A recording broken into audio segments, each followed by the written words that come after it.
Type 2 ডায়াবেটিসের ক্ষেত্রে দুরকম ডিজিজ আমরা খুব কমনলি সামনে পাই।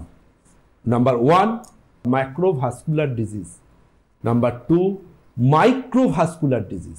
ম্যাক্রোভাস্কুলার ডিজিজ হচ্ছে আমাদের হার্টে যে স্ট্রোক হয়, বড় বড় যে করোনারি আর্টারি থেকে ভাসেলস থেকে যা আছে সেখানে, আমাদের ব্রেনের যে স্ট্রোক হয় সেরিব্রাল স্ট্রোক, যে ভেন্সগুলো দিয়ে আমাদের পেরিফেরাল ভেসেলস অর্থাৎ আমাদের পায়ে যে বিভিন্ন রকম ভেসেলস রাপচার হয়ে যে সমস্ত স্পট আসে, ডায়াবেটিক ফিট যেখান থেকে গ্যাংগ্রিন পর্যন্ত হয়ে গিয়ে যেতে পারে, এইগুলোকে বলা হয় কিন্তু ম্যাক্রোভেসেল ডিজিজ।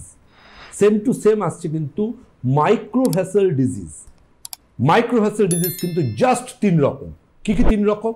নাম্বার 1 ডায়াবেটিক রেটিনোপ্যাথি, ডায়াবেটিসের ড্যামেজ হয় retina. Diabetic neuropathy, neurological system damage হয়। নাম্বার 3 ডায়াবেটিক নেফ্রোপ্যাথি, কিডনির ভেতর নেফ্রন ড্যামেজ হচ্ছে।